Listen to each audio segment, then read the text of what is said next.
Hey everybody, this is Ryan with South Jersey YAK Fishing. Thanks once again for tuning in.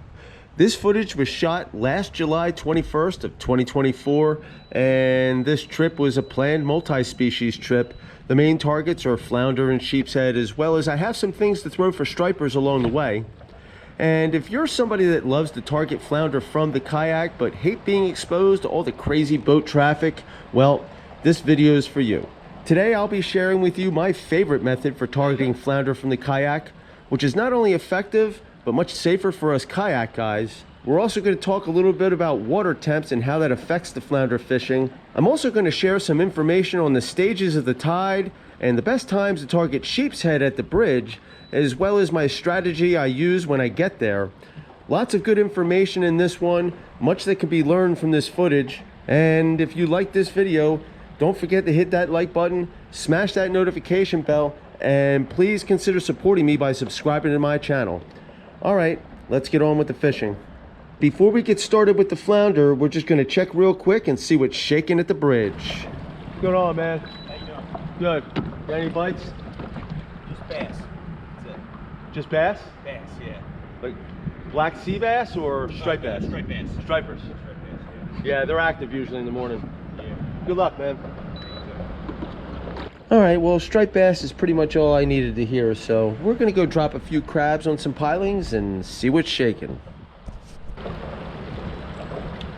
All right, so this is basically what happened during slack tide at the bridge. Wow. Holy crap.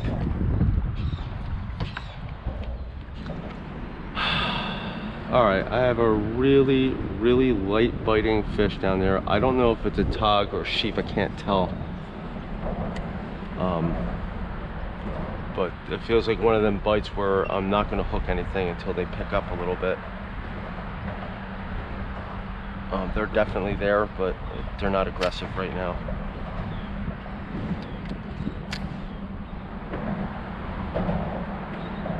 Oh man. See, they're just taking the tops off. They're half biting. They're short biting. And that's pretty much what's happening right now, and kind of what I've come to expect at slack tide. There is always exceptions, but for the most part, slack tide brings undesirable or small fish that are very difficult to hook and not worth my time.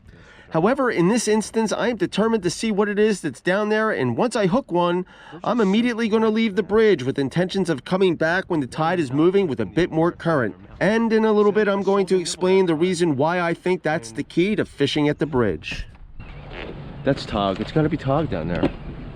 Tog is the only one that will continue to hit that bait, I think.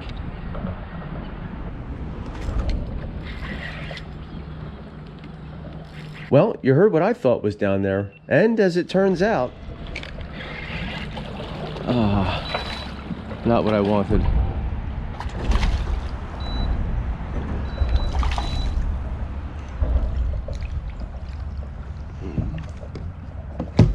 I'll be wasting my time with these guys, man.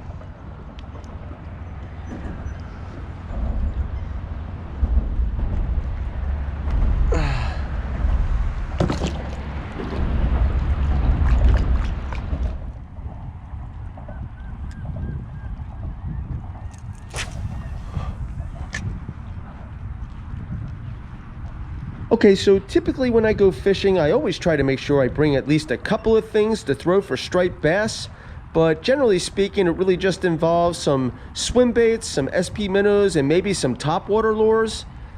And although I'm really not going to catch any stripers here, this is actually going to be a really good illustration of the superior stability of this kayak, and it happens to be one of the main reasons I purchased it. But at this point, we're not catching anything, so we're just going to move on to the flounder fishing. Okay, so this footage right here that we're looking at is actually from an earlier trip in 2024 at a different location, but it's going to actually end up being a really good example and help me to explain to you my favorite tactic for targeting flounder from the kayak. All right, so right now I am slowly inching my bow right up to the side bank, and I'm going to initiate my drift by putting the kayak in reverse. And as I'm doing this, I'm hoping to achieve a desirable drift once I catch some of the current from the outgoing tide. But why is this method so effective? Well, it's because I am fishing an eroding side bank. Eroding side banks are side banks that have huge sections and chunks that have fallen off and have landed on the bottom, creating somewhat of a debris field. Well, that debris is structure, and structure holds bait fish, and where there is bait, there are predators looking to feed. And this is not only effective, but also safer for us as kayakers, as it has us fishing the very edge of the channel and not in the middle of the ICW where you can get run over by negligent watercraft operators. And the really cool thing about this method is that it can be converted to be done from the side bank as well, by quite simply casting your rig up current diagonally and jigging back right over top of the debris field. You just have to be careful of the snags, and basically that's my favorite way to target flounder from the kayak in the summertime, but I've talked enough now, so let's go catch some fish. Okay, so last year the water temps were way colder than they were supposed to be, so I didn't really fish for flounder much. And you generally don't get a good flounder bite unless you can find water temperatures at about 62 degrees or more. I saw that the temperatures are supposed to be right around there today, so I decided to give it a go, and it really turned out to be a great decision.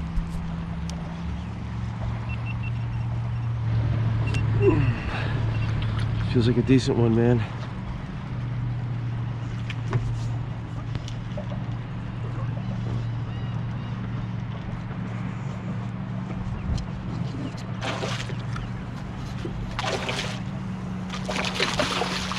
Nice. That is a keeper right there. That is definitely a keeper. Nice size fish. He looks like he's in the 22, 23 inch range. I've been messing around with this area here. I've been getting bites. Ow. But I haven't been able to hook nothing. Finally got him. He's a flopper.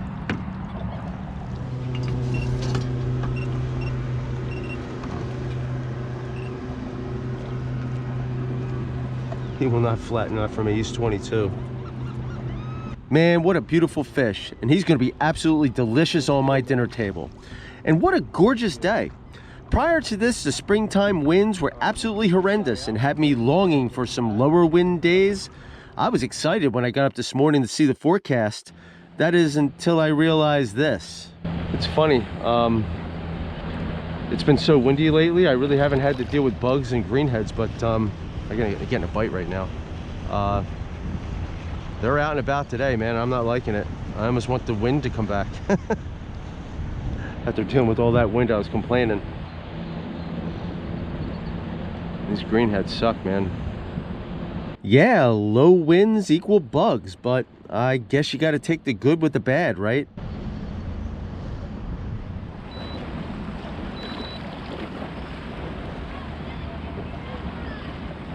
Okay, so it's not necessary to have a fish finder and a trolling motor to do this kind of fishing. However, I am using the fish finder as the sonar is telling me whether or not I'm drifting over the debris field still, or if I've run off course. And if I've run off course, I'm using the trolling motor to bump myself right back over the strike zone. As I said, it's not necessary, but it is extremely helpful.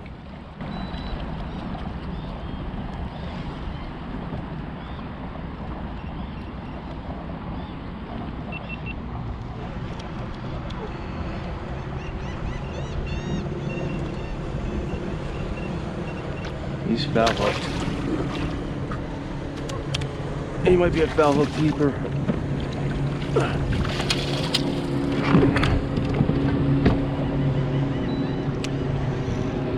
Let's see.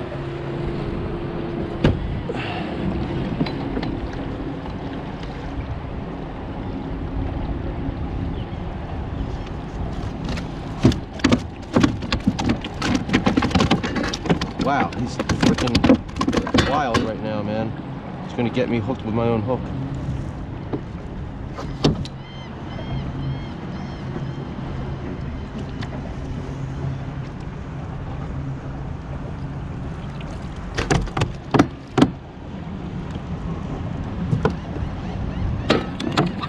Wow. gonna get away if he doesn't stop flopping like that. He looks like he's 18. All right, I can't get a measurement on him. Yeah, he's 18. 18 and a half maybe. He won't lay flat. It's 19. 19 incher. All right, cool. Second keeper of the day. It's a good thing. I'm not the best flounder fisherman, so this is a good thing for me. I will say that I'm able to pound the same area and do short drifts with this kayak. It makes it really easy. So that's been my thing. Just making sure I'm doing short drifts. Yep, and that's the other part of the strategy. Drift along the eroding side banks until you hit pockets of fish, and when you do, you short drift that pocketed area until you're no longer getting bites. And then when you're no longer getting bites, you long drift again, searching for the next pocket of fish. You know, it's not much different than what I do with the bridge pilings. I search the pilings, I find fish. When they stop biting on one, I search the other pilings until I find the next pocket of fish. And speaking of the bridge, let's head back now that the current is moving a bit and see if we can't find us some sheepshead. All right, so I'm gonna start out doing the water column like usual. I'm about 4 feet down now. I'm gonna let out like 3 feet at a time. Just kind of hold it for a few seconds right up against the piling. They have not been in the middle of the water column, but it doesn't hurt to check that first before I start searching the bottom. But if they're there and they're hungry in the middle of the water column, they will oblige you like almost immediately when you put it in front of their face. So I found there's no reason to hold it in that position in the water column for more than 5 seconds. If they don't hit it in 5 seconds, you just move on. They're pretty on it usually. At least I found. Okay, so there's the basic strategy that I use to catch sheepshead at the bridge. Simple, straightforward, and easy to do. But hooking them? Well, that's the hard part. And unfortunately, if you have trouble trying to catch tog, well, sheepshead is a lot harder. So if you're just starting out, start by learning tog first. Once you're good at that, then that's about half the battle to catching a sheepshead, as the techniques are very similar in my opinion. That is, if you're fishing with jigs.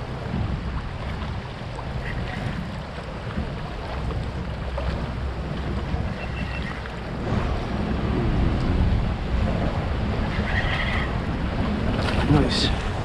First sheep of the day, man.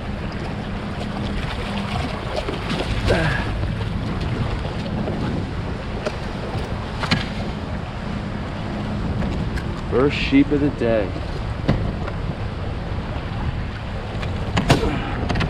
Nice little size. Good eater. Not keeping him.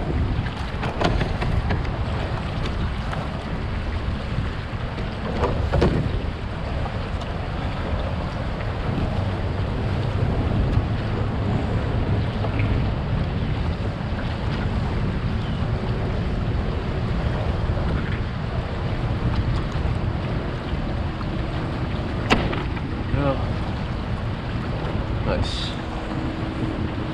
All right, let's get a measurement on this guy, and we're gonna let him go as quickly as possible. Back in the water. 18. He is 17 3/4. All right.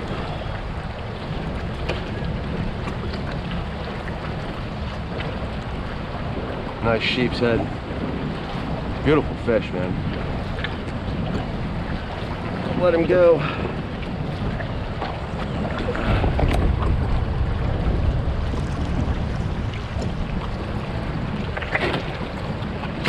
Woo!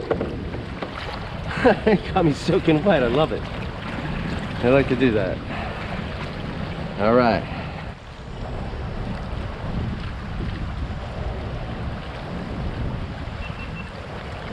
All right, so I got first ones under my belt now. The first sheepshead anyway. I couldn't get them earlier. It's not that they weren't here. It's just they're not very obvious at slack tide or closer to the slack tide. I mean, I know a lot of you all that want to catch a sheep don't want to hear this, but the truth is the bite picks up and they are more aggressive and a lot easier to catch when the tide is ripping.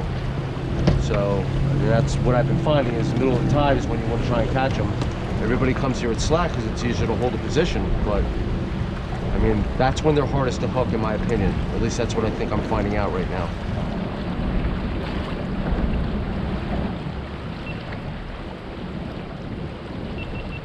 All right, so there you have it. But why would that be? Well, I have a couple of thoughts on that, and I know that at slack tide, a lot of fish are on the move because they don't like to fight the current. And because they don't like to fight the current, when the tide is ripping, they try to find slack water, like behind this piling, for instance. And with so many fish seeking slack water during a ripping tide, you might end up with multiple sheepshead down there, all competing for the same bait, which makes them much more aggressive and easier to catch, just like the tautog. And because we are fishing for sheepshead at the right time of the tide, we are going to hook up with our second one in about 5 seconds.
Right, number two, right in a row, man. Right in a row. Tide is ripping, and they're feeding. So my theory with the center of the tide or the middle of the tide feeding times is really not that that's when they're feeding aggressively, but more so what I think it has to do with is that during slack tide, they really don't have to swim very hard to hold their position. So they can just kind of really nonchalantly take it right off your hook.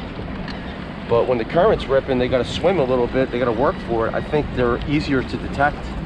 Yeah, so I used to think that, and it's still possible it has something to do with it, but I'm still kind of leaning more towards the multiple sheep competing for the same bait.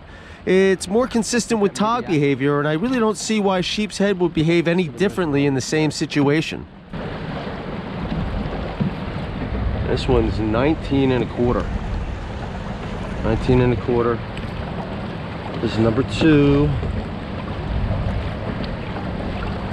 Also a nice fish.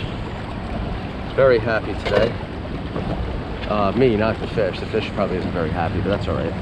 He'll be happy in a second. We're just gonna let him go. Woo! Man, they take off like a rocket. All right, so both those sheepshead came right off the bottom. So I'm skipping over the water column at this point. I've already searched it a couple of times. I'm not getting any hits there. I'm going right down to the bottom, and that's where the bites have been.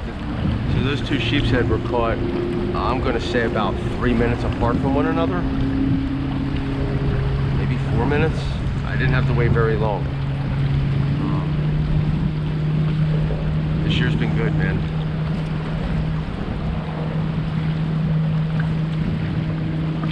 Ah, he got me. I should have set it on that first rumble. Okay, there's another one down there, man. I mean, they're all schooled up down there, man. I'm not used to that, really. And before, I'd search the water column, I would get some bites, I'd miss fish, but they were not like, I don't know, one after another ever for me. This year, that's the way that it is. I ain't complaining. But I don't know that I was fishing the middle of the tide ever, really. I think that's a big part of it, man. I really do.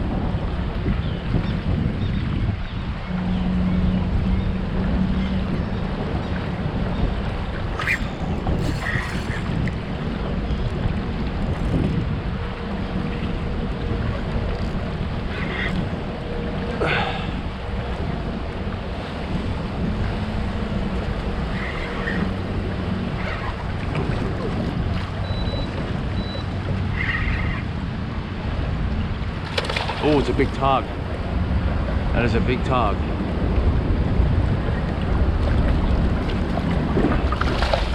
Out of season this guy is, so we're just gonna let him go. He's probably a 15 or a 16 incher, looks like.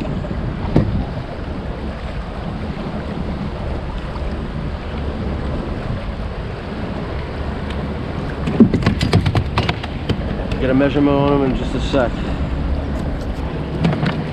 Alright, so this guy's measuring. Oh wow, he's 14. He is not the size I thought he was gonna be. Just fat, man. I mean, when they're that fat, it throws me off. Alright. A fat tog, man. Not even 15 size, not even a keeper size, but I ain't complaining. I ain't keeping them anyway. Swim free, little tog. He fought like a sheep. Well, all in all, it was a pretty good trip. I caught plenty of fish, I saw 3 different species, I got my dinner, and I enjoyed some great weather. And I talked a lot about the types of things that I wish I knew when I first started kayak fishing, and I hope you guys learned something, as well as I hope you enjoyed it. If you did, hit that like button, smash that notification bell, and please consider supporting me by subscribing to my channel. And for more great videos like this, be sure to check out South Jersey YAK Fishing, or you could quite simply just click on one of these 2 videos. Now get out there and catch them up, guys. Peace.